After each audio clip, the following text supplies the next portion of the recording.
Who wouldn't want to be rich and live like the billionaires? If you asked me, I would say absolutely yes. In fact, I was obsessed with being rich and hanging out with the billionaires. But to my misfortune, I was not born with a silver spoon in my mouth, nor had I made any good money to be rich.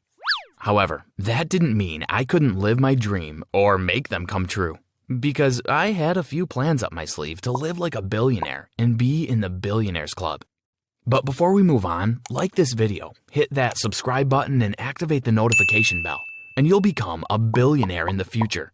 Trust me, it works. To execute that plan, one day I arrived at a famous golf course all nervous. I was not confident at all in my golfing skills as I had never played golf in my life. And I was also nervous about my real intention of being there, and it was not playing golf. The golf course was a place where all the richest people and billionaires played golf. Meanwhile, I was just a poor guy and money was never in my favor, so I planned to fake it all. Yes, the big plan was to pretend to be a rich person in order to get around the rich crowd. Now for that, the most important thing was coming up with the perfect alias, Stefan Otto. I was going to be a rich heir from Germany with investments in bitcoins that made me a billionaire. With the alias and the aim of getting into the club of billionaires, I entered the golf course and started playing. I had no idea how to play, so I looked at other people and tried copying them. You wouldn't believe it, but out of sheer luck, I started playing really well, as if I knew what I was doing. And that quickly caught a lot of people's attention. Suddenly, a man with very expensive clothes and golf tools approached me. He was accompanied by an absolutely gorgeous girl. "Hi, I'm Richie Buck. I haven't seen you around here. You play pretty well," he said. "I'm Stefan Otto, and thanks, my family has a private golf course in Germany. I just landed here yesterday," I replied, a perfect lie. He saw me looking at the girl alongside him, so he introduced the girl to me as his girlfriend. She looked like she was in her early 20s, while Richie looked like he was in his late 30s. "What do you do, by the way?" he asked me, and I figured it must be to know about my wealth. "Well, I'm an heir, so I don't have to do much, but I have about $1 billion investment in bitcoins," I replied. Immediately after that, he invited me to his villa. "There's a party. My friends will be there too," he said. "Sure, I'd love that," I replied, and then they left. I was so thrilled that my plan actually worked and that he actually believed I was rich. After that, without wasting any time, I got to preparing for my next move. For that, first I went to a credit card company and got a platinum card. You might not believe it when I tell you, but it was so easy because of the alias I used. Second, I checked into a luxury hotel, cause come on, I couldn't tell them, "Hey, I'm rich, but I live in a cheap basement," right? That would be stupid. Then I did some shopping for good clothes and got ready for the party. I arrived at Richie's villa for the party, and I was just awestruck by the look of the house. It was huge, luxurious, and absolutely stunning. Just as I had dreamed, I thought. Richie introduced me to a few of his billionaire friends, and it was honestly like a dream come true.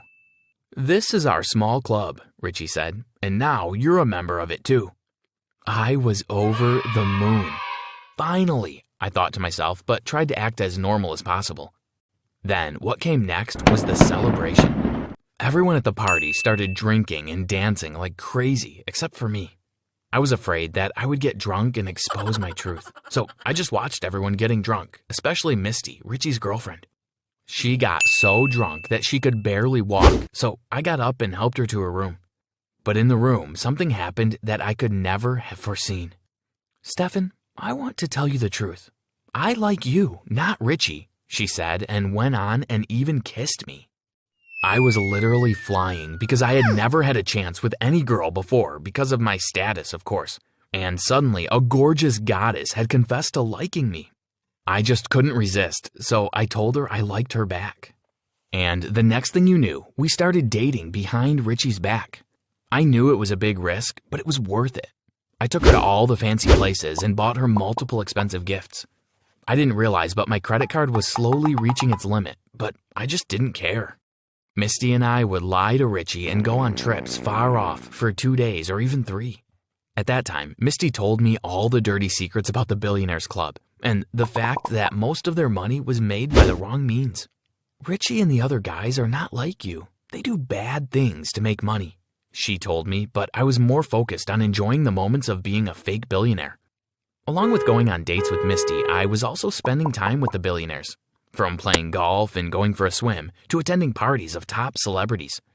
One day, I was in one of those parties when suddenly Richie pulled me aside. "I have to consult something with you," he said.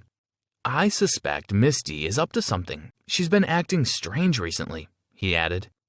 I was so uncomfortable at that moment and went completely blank, not knowing what to say, but he kept on talking. "I think she's cheating on me. What do you think?" he asked. "I have no idea about dating and all, so I don't know what to tell you," I lied. Little did he know that he was talking to the very person she was cheating on him with. After that, I excused myself from there and made a run for my hotel. Meanwhile, I was drowning in a sea of bills. My credit card bills were piling, and so were my hotel bills. Not to mention Misty constantly nagging me to buy her expensive stuff. I had to come up with some way to fix it all. So I called Misty to meet up with me secretly, and we met at a restaurant. "Richie is suspicious of you. We should keep our dating life on the low for now," I told her. "Okay, let's do that," she replied. At that moment, we felt a kind of light flash on our faces as if someone was taking our picture. "What was that?" Misty said. "I don't know, there must be some kind of light reflection," I replied, and we ignored it. Then we parted ways and I just stayed in my hotel room for a couple of days, relaxing on my own. "Gosh, it's so tiring pretending to be rich," I said to myself, sipping on my fresh watermelon juice. But then I couldn't even do that for long because the hotel started nagging me for payment. "Sir, you need to give us something. The credit card you gave us is out of the limit," the manager said every time he saw me. On the other hand, the credit card company was also constantly ringing me for payment. I was sick and tired of it and was honestly praying to find some escape from that. Right then, I got a call from Richie. "Hey, Stefan, the boys and I have planned a trip to a luxury resort. Are you up for it?" he asked, but I had no money to afford such an expensive trip, so I just tried to come up with some excuse to not go. But then he said, "It's all on me, by the way. Please don't say no." My mood immediately lit up. It's the perfect escape plan for a few days at least, I thought, and since I was desperate, I agreed to go. We got to the resort, and it was a beautiful and secluded place, yet very luxurious. I'm back to my billionaire game, I thought, after finally getting to escape the credit card company and the hotel. Then it was all just fun. We chilled and partied hard by the pool with good music, lots of expensive drinks, and good food. I had never had that much fun in my life. But the next morning, something so shocking happened that it almost took the life out of me. Early in the morning, I got a knock at my door. I was sleeping like a log as I was exhausted from the previous night's party and wanted to sleep more, so I ignored it. But they kept on knocking, so I got up to see who it was. It was the resort staff who was holding an envelope and a book. "Sir, this is for you," he said and handed them to me. "What is this now?" I said and went on and opened the book, and when I did, I almost had a heart attack. It was a bill for $50,000. "Mr. Buck is going to pay," I told him and tried giving him the book back, but then he gave me some more shocking information. "Oh, all the people who came with you have already left. They informed us that you were taking care of the bill," he replied. After hearing all that, I couldn't even utter another word. I just reached for the envelope to see what was in there, and well, you may have guessed it. There were almost 20 pictures of the dates I had with Misty. There was also a letter with "Liar and a cheat. Now pay, you poor dirt," written on it. I instantly figured out that Richie must have figured out everything, not only about Misty and me, but also the fact that I was a poor guy staging to be rich. That's why he thought of the perfect revenge for me. He wanted to get me so deep into bills, I could not even afford to pay. Now I was in huge trouble. I didn't have any money, nor did I have anyone to ask it from. I didn't only owe money to the resort, but the hotel and the credit card company as well. Richie did plot a good revenge for me. Smart, I thought. But what he didn't plan or foresee was that I was smarter than him. I have a confession. I've been lying to you. In fact, I was no ordinary poor guy in a billionaire's club, but an agent hired by the FBI to investigate the criminal activities that were going on in the Billionaire's Club. So the same day, I showed up at his door with handcuffs to arrest him and others in the club. Surprise, you didn't expect this, right? I teased him and arrested him and sent him to the station.